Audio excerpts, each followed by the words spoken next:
Hi, Jonathan, back here again today. So today, 17th of October, so day 47 on our journey to 240k.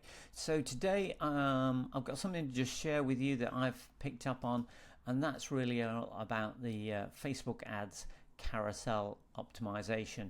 Again, just want to share a little bit of a mistake that I've made, help you avoid it. Okay, so before we get into that, quick catch up on the numbers, and thankfully we saw a real sort of, as usual, bounce back in the numbers. So, yeah, panic over for the time being. But we'll see as we see. So yesterday we clocked $1,103, which was excellent. Anything over $1,000 is a great number where we're headed for. So yeah, what do we do on the ad side? We had say 358 in ad spend in. Oh, I just put it 359, but never mind. $481 approximately. So that works out at $622 profit. So that's excellent. Great where we want to be. Today, as you can see, we're back down again. Actually, it's not as bad as the graph almost makes it look, but we're at 438. We're at 4:45 in the afternoon. So yeah, I'm hoping we'll recover around 600 to 700, but just got absolutely no idea how things are going to perform for the rest of the day.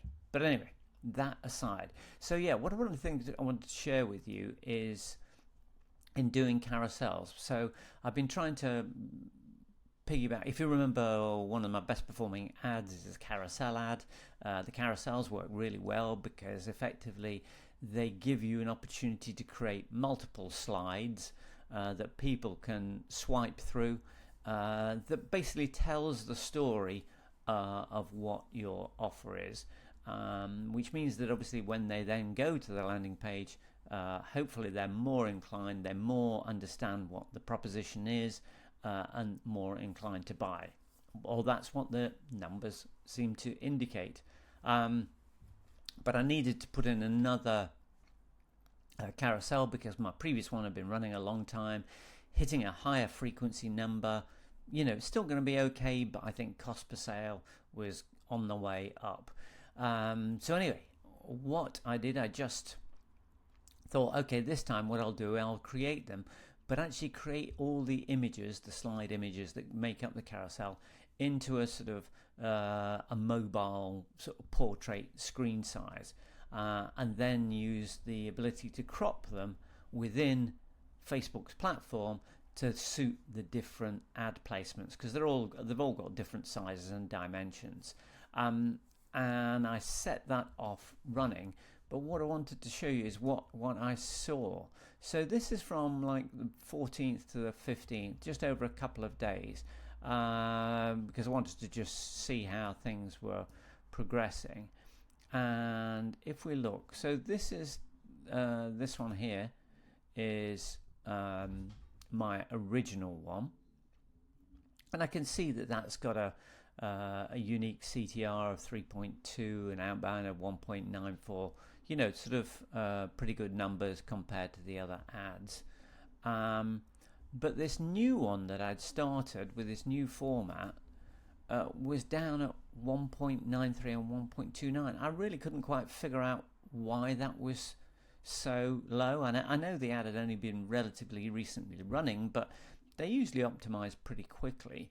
And actually, it wasn't until I went in to the actual Ads Manager detail itself, and I saw that actually doing those portrait format images and relying on doing the cropping tool in the Facebook Ads Manager was meaning that the images were, part of them were showing, part of stuff was cut off. It was making a bit of a mess of things, basically. So I went back in and I created this second format, which is a 1080 pixel square version of it, and then replaced that in specific placements. I'll show you what I mean in there. So this is basically what happened. So this is the 14th and 15th, and then we look at this one. Let me just close this for a second. The 16th and 17th, so the last day and a half, if you like, and you can see the difference in change. So this is now went from like 1.9 to 3.1 and the 1.97. What was it? Was it? Yeah, it was 1.9 to 1.29. Now it's taken a jump up on a par with the original one. And basically what I did is I went into the campaign. Let me just show you. Oh, click on that edit button.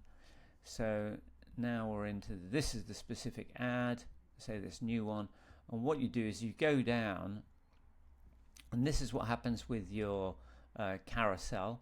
It automatically places it across all placements, but what you can do is edit each individual placement to make sure that the feed image, so the feed image is more of a square format, so I was able then to actually replace that image. I can look and show you on the edit.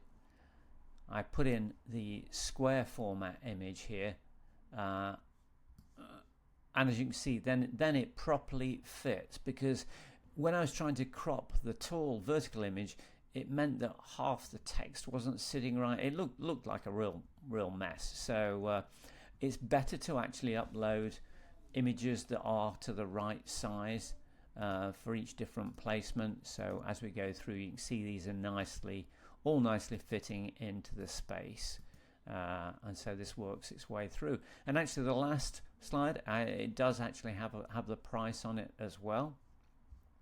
Something that you can test or not test is whether you put the pricing information in there. But I go through the individual slides, and I replaced all the images.